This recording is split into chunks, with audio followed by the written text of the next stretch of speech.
He didn't know her name until he heard his daughter laughing with her. The year of silence ended not in a clinic, but on the floor, next to a maid and a children's book. Write in the comments where you're watching this story from. Because sometimes the one who heals isn't called a doctor. It was a gray morning in New York, with heavy clouds hanging over the city like a curtain hiding hope.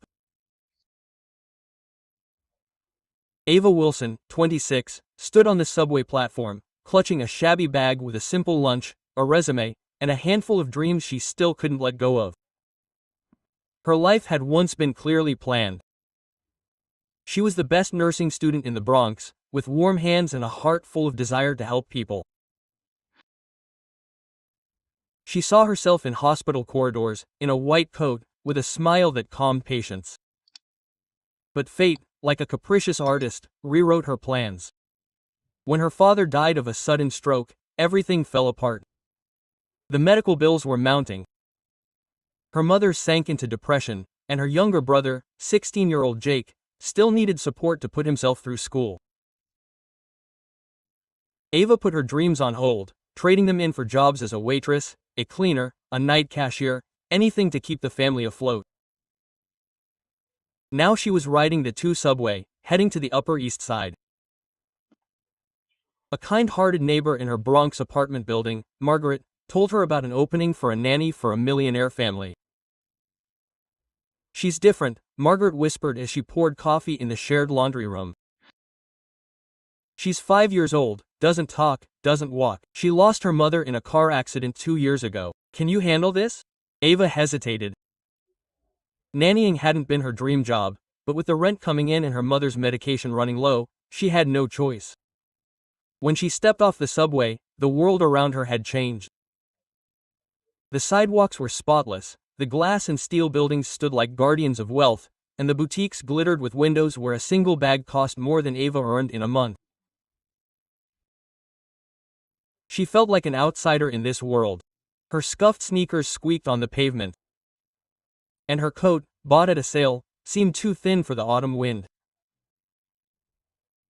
The Kingsley mansion she was heading for stood on the corner of 5th Avenue, surrounded by wrought iron fencing and perfectly trimmed shrubs. It wasn't just a house, it was a symbol of power and money, with tall windows reflecting the gray sky and a massive oak door that seemed to separate one world from another. Ava rang the bell, her fingers shaking from the cold and nerves. The door was opened by the housekeeper, Mrs. Dawes. A woman of about 6, with a stern face and neatly coiffed gray hair. "Ava, are you Wilson?" she asked, looking Ava up and down. "Yes, ma'am," Ava answered, trying to stand up straight. "Follow me," Doris said, leading her down the hall, where the marble floors gleamed and pictures in gold frames looked down, as if appraising everyone who dared to enter. They climbed the wide stairs to the 2nd floor, into a room that looked like something out of a fairy tale. The walls were in pastel colors, plush toys were neatly arranged on shelves, and a large window looked out onto Central Park. In the center of the room, in a wheelchair, sat a girl with thinning blonde hair and huge blue eyes that seemed too big for her fragile face. It was Lily Kingsley, age 5, the daughter of Nathan Kingsley, a financial magnate and owner of the investment firm Kingsley Capital. "This is Lily," Doris said. Her voice was soft. She didn't talk or walk. Trauma from the accident. Her mother was dead. It's been like that ever since. Ava looked at the girl, and her heart sank. Lily held a battered teddy bear in her arms. Her fingers squeezed its paw weakly. She didn't look up, didn't smile, but there was something in her eyes, a spark Ava recognized. It was pain mixed with the will to live. Quote, "Hello, Lily," Ava said softly, kneeling next to her. "My name is Ava. I'll take care of you, if that's okay with you." Quote. Lily didn't answer, but her fingers tightened a little on the bear. Doris watched, crossing her arms. "Mr. Kingsley is in a meeting right now, but he wants to talk to you later. For now, get started. She needs to be fed, changed, taken to physical therapy by 2 o'clock. It's all on the schedule on the table." Quote. Ava nodded, feeling the responsibility fall on her shoulders. When Doris left, she was alone with Lily. The silence in the room was almost tangible, broken only by the distant noise of the city outside Avical's window. It was as tight as an adult's schedule: physical therapy, speech therapy, massage, a walk in the park. Everything was scheduled down to the minute, but nowhere was there any information on how to make friends with a girl who had lost so much. "So, Lily?" Ava said, trying to sound cheerful. "Let's start with breakfast." She wheeled the stroller to the table where a bowl of oatmeal sat, decorated with smiley face berries. Lily didn't move, her eyes glued to the bear. Ava took the spoon, but instead of feeding her right away, she began humming a soft tune, a song her mother had sung when Ava was little. Lily slowly looked up. It was a tiny movement, but for Ava, it was a victory. The first day had been hard. Lily didn't respond to words, didn't smile, wouldn't eat without coaxing. Physical therapist Dr. Richard, a man with tired eyes, showed Ava how to hold Lily properly during exercises, but warned, "Don't expect miracles. Her muscles are atrophied. We're doing what we can." But he shrugged. Ava nodded, but something inside her protested. She knew what it was like to be buried under the weight of her circumstances. She wasn't going to give in, not for her own sake or Lily's. Nathan Kingsley showed up that evening while Ava was putting away her toys after dinner. He was tall, with sharp features and eyes that seemed to see right through everything. His suit was impeccable, but there was something tired, almost broken, about his posture. Quote, "Are you Ava?" he asked, wasting no time on a greeting. "Yes, sir," she said, sitting up straight. He looked at Lily, who was dozing in the stroller, clutching her teddy bear. Quote, "She was eating, yes, some oatmeal and pureed food. I sang to her. It helped," Ava said. Nathan frowned, as if singing was something inappropriate. Quote, "Your job is to keep to the schedule, feed her, take her to therapy, keep her organized. I don't pay for the songs." Swallowed, but nodded. "I understand, sir." He left without another word, leaving behind a trail of expensive Adicolin and the feeling that she had failed the first test. Ava looked at Lily, sleeping so peacefully, and whispered, "We'll get through this, baby, we'll find a way." The next weeks were a challenge. Ava learned to balance keeping a strict schedule with trying to reach Lily. She noticed little things, like how Lily would slightly she turned her head when Ava hummed, the way her fingers twitched when she told stories about her brother Jake, the way her eyes lit up when they walked in the park and the wind brushed her face. Ava started bringing in books she'd read as a child, old fairy tales about princesses and dragons that she'd found in used bookstores. She'd read them to Lily, adding funny voices for the characters, and once she'd noticed the corner of the girl's mouth twitch and the hint of a smile, but Nathan. He was rarely home. His days were filled with meetings at the Kensley Capital office and business trips. When he was, his gaze would sweep over Lily with a pain he made no attempt to hide, but it never lingered long. Ava sensed him keeping his distance, as if afraid to get too close to his daughter. Quote, "He blames himself," Doris said one day as they drank tea in the kitchen of the mansion. "He's changed since the accident. He lost his wife, Lily was injured, and he just doesn't know how to be a father." Ava nodded, but her heart sank. She saw Lily reach out to her father when he passed, but he rarely noticed these tiny gestures. "He loves her," Doris added. "He just doesn't know how to show it." Ava decided that if Natong was willing to meet Lily halfway, she would help Lily take a step toward him. Her medical training, though incomplete, told her that progress was possible if you believed in the patient. She began to study physical therapy on her own, leafing through old textbooks she kept at home and watching videos online. She watched Lily during her sessions with Dr. Richard, noticing the way the girl tensed when her legs flexed, the way her toes curled as she tried to keep her balance. One day, when Dr. Richard canceled a session because he had a cold, Ava decided to try it herself. In Lily's room, she propped the wheelchair against the wall, laid out a soft mat, and gently sat the girl down on the floor. Quote, "Lily, Let's try something new, Ava said. Her voice was soft but firm. I know you're strong. Let's show everyone. She picked up an old medicine ball from the corner of the room that they used in therapy and began rolling it toward Lily. The girl watched, her eyes following the sword. Ava nudged the ball closer, and to her surprise, Lily reached out to stop it. It was the first conscious movement Ava had seen in weeks.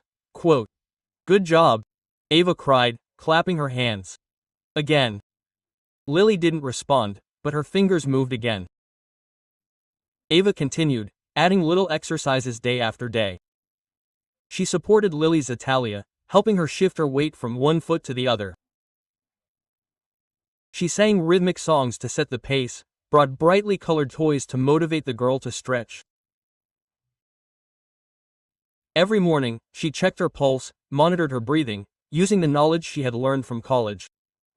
She was no doctor, but her instincts, honed by years of caring for her family, were better than any degree. Within a month, Lily's head began to hold itself more level. Her hands moved with more confidence. One day, while walking in Central Park, she suddenly squeezed Ava's fingers as a butterfly flew past. Ava froze, her heart jumping. Did you see it? Yes, she whispered. Isn't it beautiful? Lily didn't answer, but her eyes glittered. Ava knew there was a strength inside that fragile girl that no one else noticed. Nathan, however, remained distant.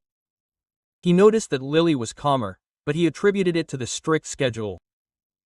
Ava tried to tell him about her progress, but he waved her off. Do your job, Ava, he said. I pay for care, not experiments. It hurt her, but she kept going. She couldn't stop because she could see Lily changing, and because her own life was starting to make sense. Caring for Lily reminded her why she'd wanted to be a nurse in the first place.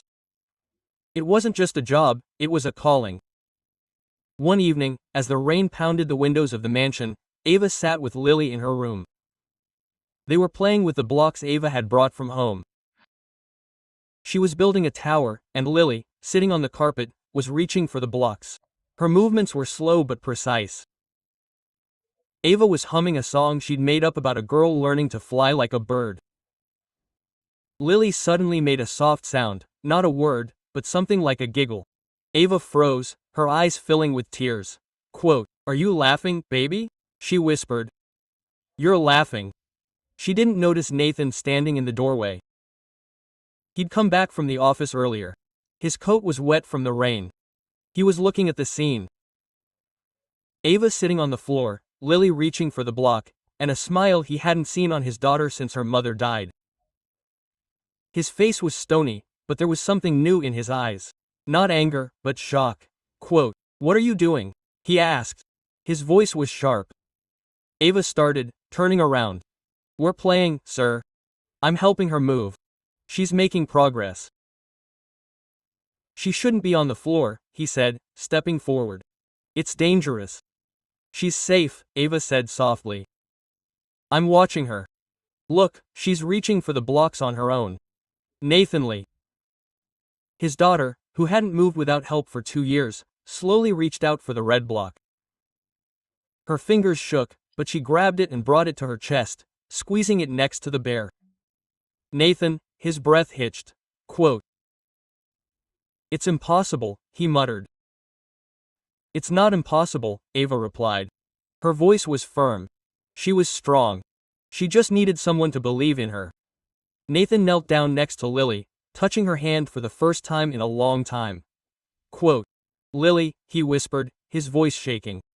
"You did it?" Lily looked up at him. Her eyes were clear, and for the first time in 2 years, she nodded slightly. It was a barely noticeable movement, but to Nathan it was an earthquake. He turned to the kava, his face a mixture of guilt and gratitude. Quote, "How did you do it?" he asked. "I just didn't give up," she said. And neither did she. From that night on, Nathan began to change. He spent more time at home, watching Ava and Lily. He saw how Ava held Lily up, helping her stand, holding her by the waist, how she sang to set the rhythm with her movements, how she turned each exercise into a game. He began asking questions. What exercises help? What does Lily like? How Ava learned about physical therapy. For the first time, he listened to her not as an employee, but as someone who had given his daughter hope back. Ava, in turn, began to share her knowledge. She talked about the medical books she had read in college, about how she observed patients in practice, how she learned to notice the slightest signals from the body. Nathan was amazed. Quote, "Why did you drop out of college?" he asked one day as they sat in the kitchen, the floor pouring. Ava paused, looking into her teacup. "My father died, and the family was left with no money. I had to work." Nathan nodded, his eyes softening. "You could have made a great nurse." "Maybe someday," she said, but her voice was quiet. He looked at her as if he was seeing her for the first time. "I can help you go back to school if you want." Ava blinked, not expecting it. "Thank you, sir. But Lily needs me now." Nathan smiled for the first time she had ever known him. "Call me Nathan." From that moment on, their relationship changed. Nathan exercised Lily, holding her hands while Ava guided her feet. He began bringing home toys that would motivate Lily to move. Brightly colored swords, musical boxes, even a small toy horse that Lily named Barry. Ava taught him to sing the same song she sang, Lily, and soon he was humming it even when he was alone in his office. Lily's progress was slow but steady. She began to stand with support. Her legs shook, but they held her weight. She uttered her first word, Barry, pointing to the horse. Ava and Nathan nearly burst into tears of joy. Dr. Richard, arriving for another session, was stunned. "This is incredible," he said, watching Lily struggle to take a step, holding on to the handrails Nathan had installed in the room. "I didn't think she could go this far." "It's Ava," Nathan said, looking at her gratefully. Ava shook her head. "It's Lily and you. We're all in this together." But it wasn't all smooth sailing. Ava felt like her own life was falling apart. Her mother, Eliza, was still struggling with depression, and Ava spent her evenings caring for her, cooking, checking her medication. Jake, her brother, had started skipping classes, hanging out with the wrong crowd. Ava felt torn between her duty to her family and to Lily. She didn't sleep at night. Her eyes were bloodshot from exhaustion, but she didn't complain. One night, when she came home from work, Jake was waiting for her in the kitchen. His face was grim, his hands nervously fiddling with the hem of his t-shirt. Quote, "Ava, I need help," he said. "I'm in trouble." "What happened?" she asked. Her heart sank. He told her about the debt he'd racked up playing cards with his friends. The amount was small, but for their family it was huge. Ava covered her face with her hands.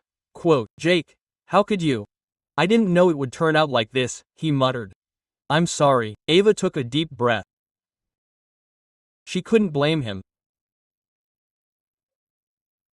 He was just a teenager, lost after his father died. Quote, "I'll figure this out," she said, "but you have to promise not to play anymore." He nodded, his eyes full of tears. Ava knew she would have to ask Nathan for an advance, even though it was the last thing she wanted. The next day, she gathered her courage and knocked on his office door. Quote, "Nathan, I need to talk," she said. Her voice was shaking. He put the papers down and looked at her. Quote, "What happened?" She told him about Jake, about duty, about her mother. The words flowed like a river, and she couldn't stop. When she finished, her cheeks were wet with tears. Quote, "I'm so ashamed to ask," she finished, "but I need an advance. I'll pay it all back." Quote, Nathan was silent, then stood up and walked over to her. "Ava, you don't have to apologize. You do more for my daughter than I could ever dream of. I'll pay off the debt.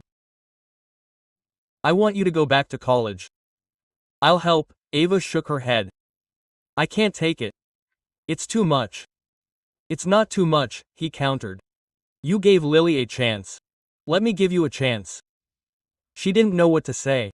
For the first time in years, someone saw her as more than just a worker, but a person with dreams. A few months later, Lily took her first independent step. It happened in the garden of the mansion, where Avitan had installed small handrails. Lily, holding on to them, suddenly let go of one hand and stepped forward. Her leg was shaking, but she didn't fall. Ava screamed with joy. Nathaniel Lily, laughing and crying at the same time. Quote, "You did it, baby," he said, kissing her forehead. Lily smiled a real big smile and whispered, "Daddy." That word broke Nathan. He hugged her, his shoulders shaking. Ava stood next to him, her eyes shining. She knew that this moment had changed everything. News of Lily's progress spread. Journalists began calling, asking for interviews. Natanka, but one day he agreed to a short article in the local newspaper. He wanted the world to know not about himself, but about the Bava. Quote, "She's not just a nanny," he told a reporter. "She gave me my daughter back." The article ran under the headline, "Bronx Nanny Works Magic at East Say Mansion." Ava was embarrassed by the attention, but she couldn't deny the warmth it brought to her heart. She went back to college, juggling school and work. Nathan tutored her classes, and Doris helped watch Lily when Ava was away at lectures. One evening, a year after Ava first walked into the mansion, Nathan took her and Lily for a walk in Central Park. The sun was setting, painting the sky gold and pink. Lily, now confidently holding onto the handrails of her walker, walked between them, humming a tune Ava had taught her. They sat on a bench, watching the sunset. Quote, "You did what no one else could," Nathan said quietly, his gaze fixed on the horizon. "You saved her and me." Ava smiled without saying anything. She felt his words in every look Lily had, in every step she took. The next day Nathan took them to the suburbs to a small house with a white porch and a garden full of lavender. Quote, "I bought it," he said. "I want Lily to have a real childhood and for you to have a real home." Ava froze, her heart pounding. Lily ran into the garden, shouting, "Berry, Berry," pointing to the butterfly, as if calling her toy horse. Nathan then pulled a small velvet box out of his pocket. Quote, "Ava," he began, his voice trembling, "I'm not asking for too long. I'm asking because I want you to be a part of our lives. Will you be my wife and Lily's mother?" Ava didn't answer right away. She walked over to Lila, knelt down and hugged the laughing girl chasing butterflies. Then she turned to Nathan. Her eyes were shining with tears, but there was a smile on her lips. Quote, "I've been doing all this for you for a long time," she said, taking his hand. Among the lavender flowers and the laughter of a girl who once couldn't walk, they made a promise, not perfect, but real, born of pain, hope and love. Their story did not begin with romance, but with broken hearts. It did not continue with flowers, but with tears. And it did not end with a fairy tale, but with the choice to love each other in simple, everyday moments. Because hope in its purest form is the only thing that can heal all wounds. She did not speak loudly, did not argue or ask to stay, but her voice was stronger than all the reports and conclusions. Like and share this story. Because sometimes a house comes alive when it is read aloud.